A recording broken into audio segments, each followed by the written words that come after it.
Bom, então, pessoal, eu vou falar de um conteúdo que está no edital, né, previsto para a Conab e que tem por título Fisiologia de Plantas. E nesse tópico nós temos germinação, fotossíntese e desenvolvimento. Então, no caso da germinação, vamos começar aqui, que a gente sabe que para você ter germinação, você tem que ter a semente, né? Então, a semente, ela é fruto da polinização, e aí você tem a estrutura masculina, que é o grão de pólen, né, que fertiliza o óvulo, e que isso vai fazer com que haja o desenvolvimento dessa semente até chegar à maturação dela, né? E nela está o embrião, ok? Então, quando ela atinge esse estágio de desenvolvimento pleno, você tem a redução da umidade e da atividade metabólica, tá? Que a gente chama de quiescência, ou então a semente entra em dormência, que é diferente. A quiescência, a semente, ela entra na pausa, né? Dá uma pausa na germinação, com essa redução de umidade, atividade metabólica, mas sendo que quando você traz as condições adequadas, você termina viabilizando a germinação, tudo bem? É retomado o crescimento do embrião. No caso da dormência, não, você tem ali impedimento de germinação mesmo tendo condições adequadas, né? Isso pode ser pelo próprio tegumento da semente ou então pelo impedimento fisiológico que a semente apresenta ou alguma substância tóxica e a substância inibidora do processo de germinação, tudo bem? Então, nós temos aí essas reduções tanto da umidade, da atividade metabólica e a pausa na divisão celular. E o que de fato vem a ser germinação, né? A germinação da semente é a retomada do crescimento do embrião que foi paralisado, como nós falamos, né? Porque chegou aí a maturação fisiológica da semente e aí é dada aquela pausa, redução na atividade metabólica, na quantidade de água na semente e também há uma parada na divisão celular e aí a diferenciação em tecidos, né? Dessas células. Então, a primeira condição para que a semente possa germinar, ela tem que estar viável, né? E ela tem que estar viável, viva e tem que ter água disponível. Tudo bem, gente? Então, quais são as fases necessárias para o processo de germinação? Vamos lá, né? Nós temos aí a fase 1, aqui que é a fase 1, que é a imbebição. Essa imbebição ocorre por osmose, né? Ou seja, de um meio menos concentrado, que é fora da semente, para um meio mais concentrado. Lembrem que a semente está desidratada, né? Tem um teor baixo de água dentro, ela está viva e essa água entra com facilidade, tá certo? Ela entra para a parte interna da semente, tudo bem? Bom, e essa velocidade de imbebição, ela depende de quê? Depende de vários fatores, depende da espécie da semente, depende da permeabilidade do tegumento. Existem tegumentos que têm uma textura, né? O tegumento tem uma testa, né? Uma estrutura mais rígida que impede essa entrada da água. A disponibilidade da água, tem que ter água para poder viabilizar essa imbebição. Temperatura também, temperatura é importante porque nós vamos ver temperatura muito alta, ela pode acelerar o processo de imbebição, mas também pode afetar ou até mesmo levar à morte do embrião. Pressão hidrostática, nós sabemos que a pressão hidrostática fora da semente é maior do que dentro. Área de contato da semente com a água é muito importante porque nós sabemos que aquela área que está em contato direto com a água, aquilo ali termina facilitando o processo de imbebição, né? Aqui nós temos uma tabela que nos traz o efeito da área de contato entre a água e o tegumento da semente. Vejam só. Então, quando você tem aqui parte de 0,8 para 20, tudo bem? Então, o início para germinar em 9 dias e 21 dias. Então, a germinação foi de 90%. Mas quando a gente aumentou essa área de contato, sai de 0,8, por exemplo, para 20, então nós temos aí uma germinação, né, em 20 sementes de 100%. Então, todas elas germinaram. Então, você observa que a área de contato é muito importante para o processo de germinação. Contato da semente com a água, né? Bom, também nós temos outro fator que interfere na velocidade de embebição, a composição química da semente, porque tem sementes que são altamente hidrofílicas, né? Tem uma facilidade muito boa para a entrada de água, né? A condição fisiológica da semente, vê-se que sementes imaturas ou danificadas, elas absorvem mais água, até porque são mais tenras, né? Então, é mais rápido a permeabilidade aí da água nessas sementes, tá? A fase 2 nós temos, que nós podemos ver também aqui no gráfico, vou mostrar para os senhores, para vocês, né? Nós temos a digestão. Essa digestão consiste justamente com a entrada de água, retoma-se a atividade metabólica, retoma-se a respiração e também ativação de enzimas digestivas. Imagine que se nós estivermos falando de milho, nós temos o amido. E, por sua vez, nós temos a enzima amilase, que vai degradar esse amido para disponibilizar aí nutrientes para o desenvolvimento do embrião, tudo bem? A respiração, que já vai estar ocorrendo com essa disponibilidade de água e entrada na mesma, na semente, né? A translocação e assimilação, essa translocação são de reservas, justamente para nutrir o embrião, e a assimilação pelo embrião, por células ali presentes no embrião, né? Justamente para que haja divisão celular e, posteriormente, diferenciação em tecidos e viabilizar o crescimento, levando à formação da plântula, né? Digestão, respiração, como eu falei, translocação e respiração. E a fase 3, que é de suma importância, que é a formação da plântula. Nós podemos ver claramente aqui nesse gráfico, né? Olha só, essa imagem, nós temos a fase 1, onde há a embebição. Na fase 2, nós falamos lá que a absorção também da água, nós temos a digestão, respiração, translocação e posteriormente a fase 3, onde há a formação da plântula, né? Muito interessante esse gráfico, né? Período de ebulição relacionado aí, voltando um pouquinho com o teor de água, tá certo, gente? Bom, e aí na fase 3 ainda nós temos a formação das plântulas, e aí a gente tem estágios com plântulas que se apresentam como epígia, que é aquelas que apresentam os cotilédonos, estrutura de reserva acima da superfície do solo, como mamona, cebola, feijão, pepino, abóbora, amendoim, soja, alface, café, algodão. E aí hipógia, aquelas que a estrutura de reserva fica sob o solo, tudo bem? No caso aí nós temos o trigo, milho, cevada, arroz, fava, seringueira e ervilha, né? Então são exemplos de plantas hipógia e epígia. Bom, além do mais, nós precisamos falar que para que a semente germine, quais são as condições, né? Nós precisamos ter temperatura adequada, umidade, oxigênio, luz e ausência de patógeno, porque nós sabemos que os patógenos, que são doenças que afetam a semente, terminam levando à morte, impedindo aí a sua germinação. E quando germinam, são bem raquíticas, né?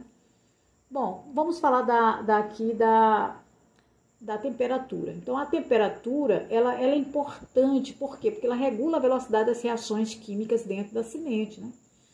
Então, imagina que a temperatura adequada, ela vai facilitar não só o processo de reações químicas ali existente, a degradação das enzimas, atividade enzimática, a translocação, então tudo vai ocorrer de forma adequada se essa temperatura estiver de maneira viável, né, para a semente. Cada espécie tem uma faixa ideal, tem mínima, ótima e máxima de temperatura para germinar. A temperatura mínima é aquela que abaixo da qual não ocorre germinação, tá? Eu trouxe essa redaçãozinha só para vocês se lembrarem. A máxima, acima também da qual não ocorre germinação. Por quê? Porque afeta, né? Termina levando à mortalidade, afetando as reações, o desenvolvimento, tá? do embrião, ou até mesmo culminando com sua morte. A ótima é aquela na qual o número máximo de sementes germina, então, num período de tempo mínimo. Então, você sabe que a germinação numa temperatura ótima, ela vai ser facilitada. Por quê? Porque você tem ali a condição adequada. E aqui eu trago um gráfico, né, onde nós podemos observar a hora de embebição de 0 a 72 horas e a umidade em percentagem de 0 a 60%. Então, nós podemos observar aqui que esse aqui é numa semente de aveia, né, aveia sativa, onde nós podemos observar que a temperatura de 20 graus Celsius, você tem aí a mais de 48 horas, você tem uma umidade abaixo de 40%. Todavia, a uma temperatura de 30, você tem uma umidade mais elevada. Então, vê que temperaturas mais elevadas, elas são exigentes, não? Você termina tendo aí uma quantidade de água maior, necessidade de mais água, né, para a semente. Então, quanto maior a temperatura, maior a quantidade de água a semente vai precisar, tá? Aqui nós também temos temperaturas cardinais, que é essa temperatura aí que vai da mínima até a máxima, né, perpassando aí pela ótima. Para germinação de sementes de algumas espécies. Nós podemos observar desde o arroz, centeio, espinafre, né, até a soja, né, Glicinimax. Podemos observar a temperatura mínima e a ótima, e essa aqui a máxima entre 40 e 42. Nós podemos observar que para todas elas aqui a ótima está entre, olha só, 30 a 37 para arroz, cevada de 19 a 27, que é a temperatura ótima, né, através da qual se permite o bom desenvolvimento da planta e um ótimo crescimento e desenvolvimento, né. Espinafre de 20, aliás, o espinafre é de 10, a ótima é 10.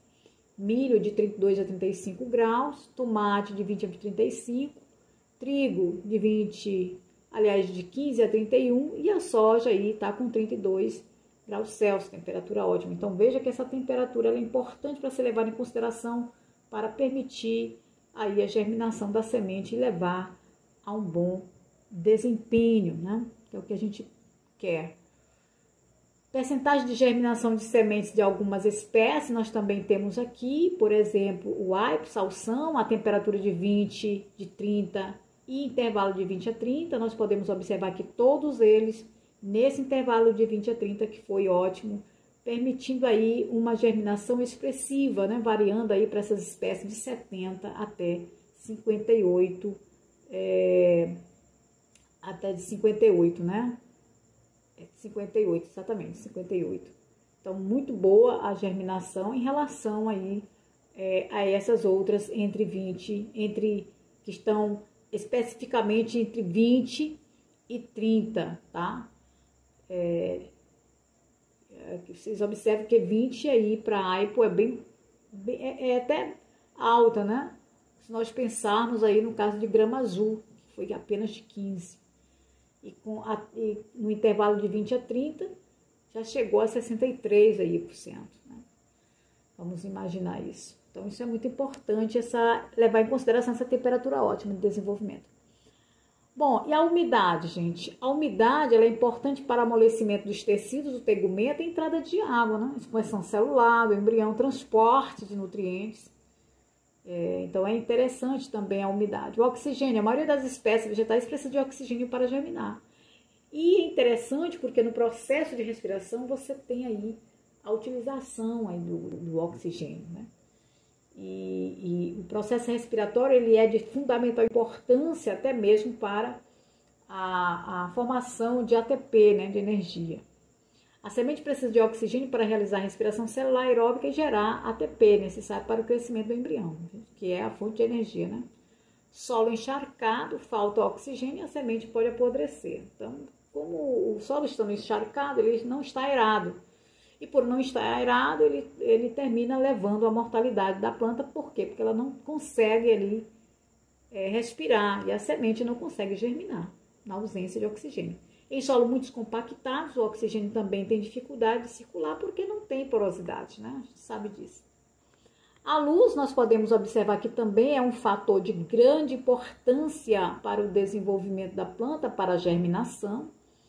Algumas espécies são fotoblásticas, ou seja, a luz influencia na germinação. Então, nós temos as fotoblásticas positivas, ela precisa de luz, como por exemplo a alface, né? Tabaco, muito comum a alface, nós vemos isso. Se nós aprofundamos um pouco mais o semeio, né, dificulta a germinação ou até mesmo não acontece. Fotoblástica negativa germinam melhor no escuro, no caso da cebola. Aqui nós podemos observar, esse gráfico ele é muito interessante porque ele nos traz aqui o espectro, né, de luz vermelha, né, de 560, na verdade de 600 até 700, você tem aí uma germinação de 100%. Então, acima de 700, essa germinação é inibida, tá vendo aqui, ó? E abaixo de 600 também é inibida. Então, veja só que Entre 600 e 700 nanômetros é importante aí esse espectro de luz vermelha para a germinação de sementes. Então, nesse sentido, por que o equilíbrio é importante, né? Então, quando eu falo do equilíbrio, são todos esses fatores de que falei. Então, você tem temperatura, umidade, luz, oxigênio, tá? Água, são importantes para a germinação da semente, tá? Porque sem temperatura ideal, as enzimas não funcionam bem, tudo bem? Sem oxigênio, a semente não consegue gerar energia. Se houver luz inadequada, o processo é bloqueado. Então, vejam que todos esses fatores precisam estar de maneira adequada para a espécie, viabilizando aí um processo de germinação natural, tá? Natural, dentro daquilo que a semente se propõe a realizar estando em condições adequadas. Agora vamos passar, vamos responder algumas questões de germinação que eu acho que é interessante nós sabermos. Eu já aqui botei o correto, mas a gente vai comentar, certo? A primeira, na germinação das sementes existem várias etapas e procedimentos. Quanto a todas essas questões, ressalvo, que são de concurso, ok? Quanto a esse processo, marque a alternativa incorreta. Alternativas, vamos lá. A energia utilizada na germinação é proveniente da degradação de substâncias de reserva da própria semente.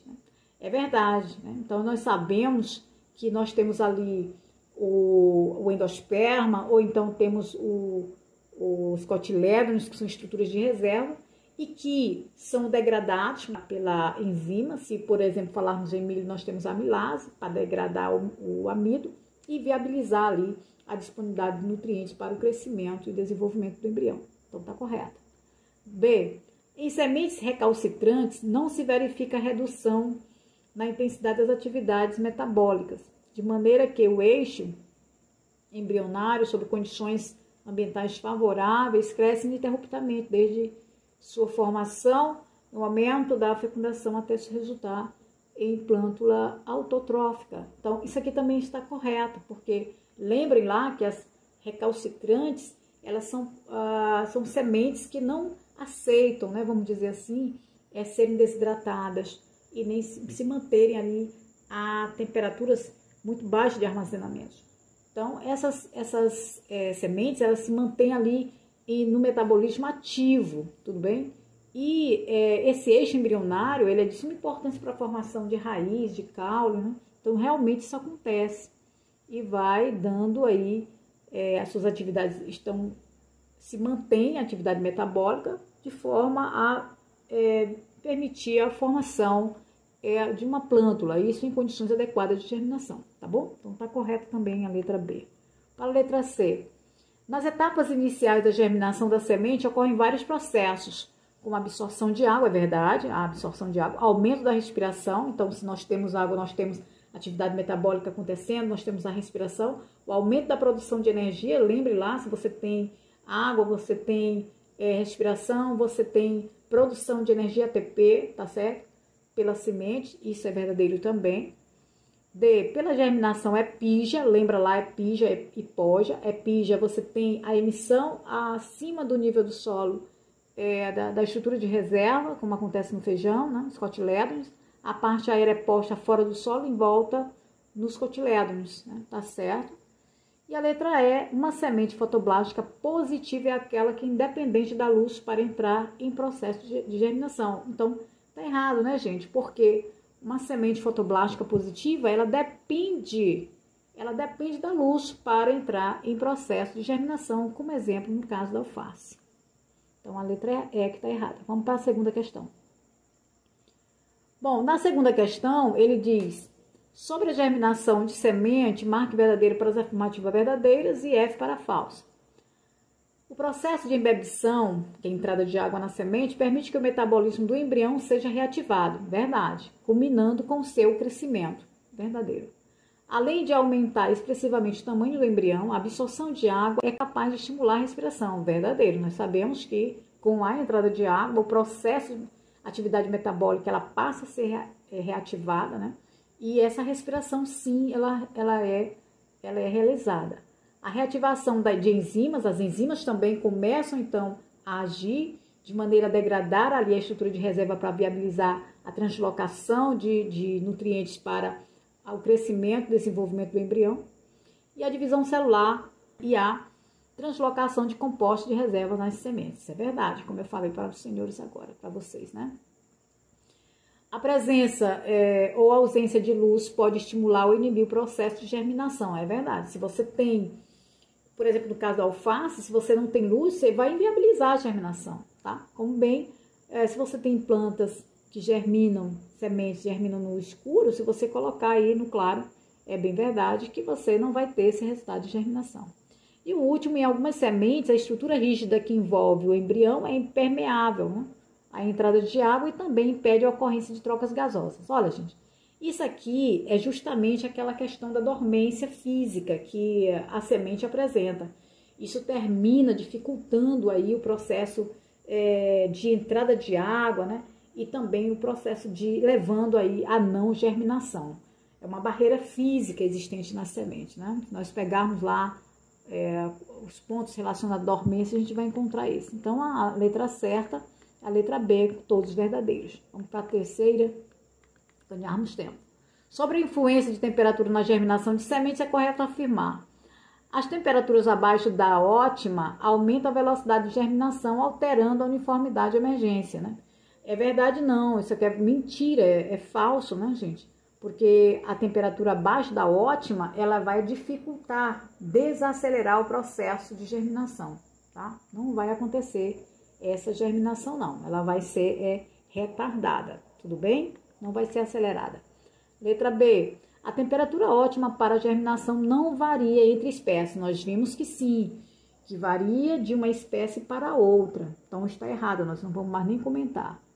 O fator temperatura influencia na germinação tanto por agir sobre a velocidade de absorção da água como sobre as reações bioquímicas, está certo.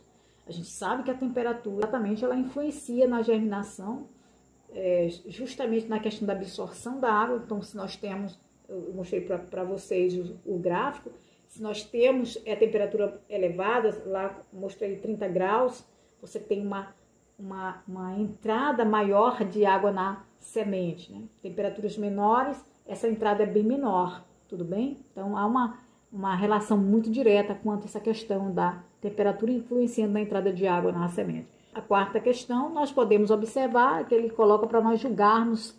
Essa aqui é uma questão muito interessante a respeito da germinação e dormência também, né?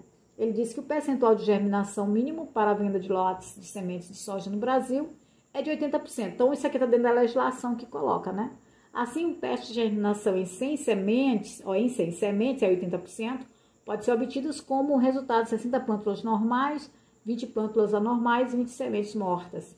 Errado, né, gente? Porque se ele está dizendo que é 80%, então 80 de 100 vai dar, na verdade, 80, não 20, 60, 20 ou 20 sementes mortas, né? Tem que dar, de fato, 80 sementes, germinar aí 80 sementes, tá? Então tá errada. Bom, a quinta questão. A germinação das sementes abrange todo o processo que vai desde a ativação dos processos metabólicos até a germinação da radícula e da plúmula. O percentual de germinação depende de fatores internos e externos. Isso é verdade.